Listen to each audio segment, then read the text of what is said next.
Dumas, inclusive, a gente tem trazido aí as movimentações vindas por parte de promessas de tarifas de Donald Trump. A mais nova, mais recente, é uma tarifa um pouco mais pesada sobre a Europa, sobre a União Europeia, que já prometeu retaliar, mas isso tem feito movimentações de preços em ativos, também em moedas, e Donald Trump parece que não está para brincadeira, vem falando que a Europa nasceu para atrapalhar a vida dos Estados Unidos.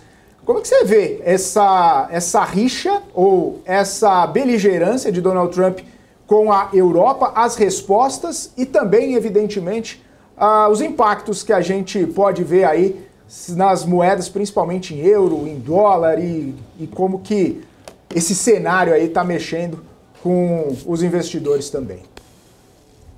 Veja, primeiro é interessante ver como Trump trata os amigos que fazem parte da OTAN, da União Europeia, e como ele trata o Putin e como ele chegou a tratar o Kim Jong-un no primeiro mandato. Obviamente que a gente sabe que a top priority de Trump é a China, mas, por exemplo, era de se esperar que ele ia colocar tarifas em cima da União Europeia. Veja agora, como acabaram de falar aí, o que está acontecendo com as bolsas da Europa. Veja, além do que, você tem problemas conjunturais que são relevantes em relação à tarifa, mas você tem problemas estruturais também na Europa. Por exemplo, desde a pandemia, não só a Europa, mas o mundo inteiro parou de fazer aquilo que a gente chama de offshore, de comprar de um país só. Passaram a fazer nearshore, friendshore e onshore. Isso acaba prejudicando a inflação em vários países, inclusive na União Europeia. A União Europeia, aliás, diga-se de passagem, eu não li o livro, mas quem leu, que é um catatal de 800 páginas da vida de Angela Merkel, em nenhum momento ela fala que ela cometeu um erro de comprar gás do Putin fazendo o Nord Stream 2. Ou seja, ela cometeu um erro crasso confiando no Putin e, além de tudo, desligou as termoelétricas nucleares. Ou seja, agora, por vários motivos, você está com PMI lá abaixo de 50 e a Alemanha está em recessão. Não só isso, a Alemanha ficou bem atrás dos Estados Unidos. Se a gente pegar, por exemplo, de 50 maiores empresas de tecnologia de informação, só 4 delas são europeias. O gap de produtividade da Europa com os Estados Unidos aumentou para 12%. Então, você está ficando bem atrás dos Estados Unidos. Tem outros temas? Tem. É uma população que está envelhecendo. Tem problema isso? Não, não é que tem problema isso. O problema é que a dívida pública acaba sendo prejudicada. Primeiro, por causa do gás de Putin. Não, mas o gás de Putin voltou. Sim, é verdade, o preço voltou. Mas quando o preço era alto e a grande parte da energia elétrica comprada pela União Europeia é movida a gás, os países acabaram dando subsídios para as famílias pagarem a energia elétrica. Isso puxou a dívida pública de vários países. Se você pegar Portugal, Itália, Grécia, Espanha, França, Bélgica, todos estão com uma dívida pública acima de 100% e a curva de juros num desses países, vários desses países, está acima de 5%. Então, o problema não é a dívida pública, o problema é a sustentabilidade e a trajetória da dívida pública. É economia básica. Se o meu custo de carregamento, em termos nominais, é 5%, e eu tenho uma inflação, vamos pensar aqui, de 2%, vai, sendo bonzinho, ou de 3%, a Europa não vai crescer 2% e 3%. E ela não está tendo em todos esses países superávit primário. Então, a trajetória da dívida pública vai continuar ascendente, vai continuar puxando a ponta curta, vai abrindo a curva de juros e vai prejudicando a moeda como um todo. E o outro ponto, por exemplo, ninguém está falando bem ou mal de direita e esquerda, mas coloca aí, Macron, que foi eleito há um tempo atrás como o personagem da Economist, que ele falava, olha, a Europa precisa de mais Europa. A zona do euro, gente, é um projeto político, não é um projeto econômico.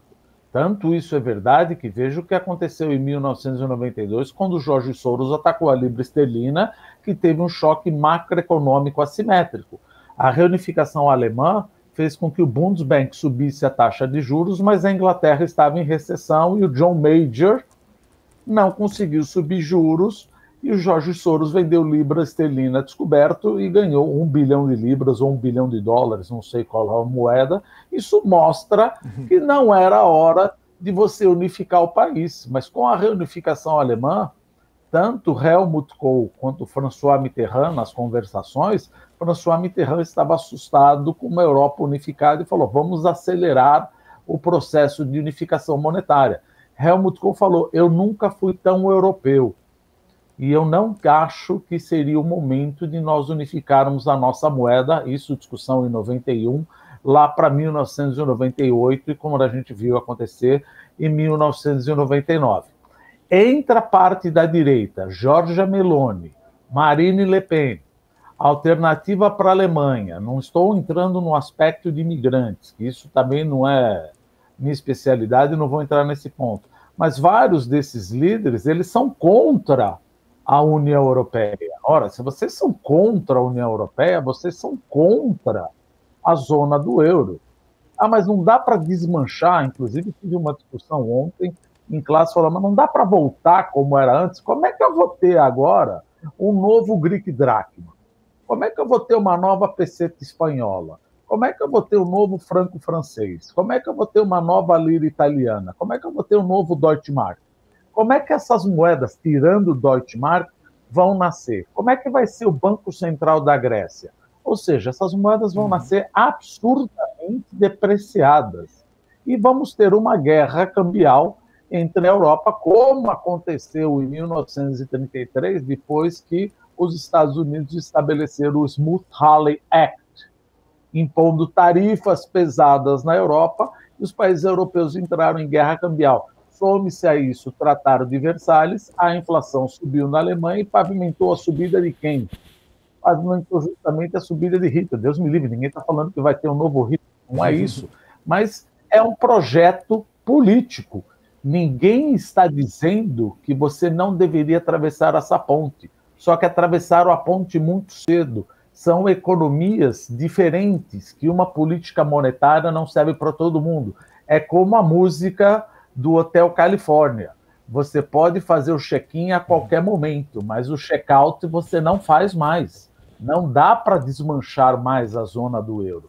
Mas, de qualquer maneira, quando começa a ganhar cada vez mais força esses discursos contra a União Europeia, eu estou bem bearish em relação ao euro. Tanto é que já caiu da paridade de 1 para 1 para 0,95 já há algum tempo. Com mais essas tarifas ainda, e a China socando o overcapacity na Europa, não tem como você estar bullish com países da União Europeia e junto também o Reino Unido, que não faz parte nem da zona, nem da União Europeia e nem da zona do euro. Vamos falar Europa como um todo. E ainda dando cacife para Putin, o que dirá dos países da zona do euro que fazem parte da Europa Oriental. Então, isso tudo leva a um movimento de que você, na minha opinião, deveria ficar short em euro e long em dólar. Isso é um raciocínio conjuntural e estrutural que eu penso que poderia acontecer com os ativos, ou melhor, com o euro, dado o momento político, o momento econômico e o momento histórico de como foi montada a zona do euro, que foi um erro, pelo menos foi muito acelerado, não era uma área monetária ótima, como dizia Marcus Fleming, de Mandel Fleming, do modelo do Mandel Fleming. Para você montar uma moeda única, você precisa ser uma área monetária ótima. O que é uma área monetária ótima? Uma única política monetária serve para todo mundo. Ora, dificilmente a política monetária que está fazendo agora está servindo para a Alemanha do mesmo jeito que está servindo para a Croácia, que são os mesmos países dentro da zona do euro. Então você acaba tendo esses choques macroeconômicos assimétricos e mais toda essa estrutura que nós falamos política, por isso que eu estou short em euro.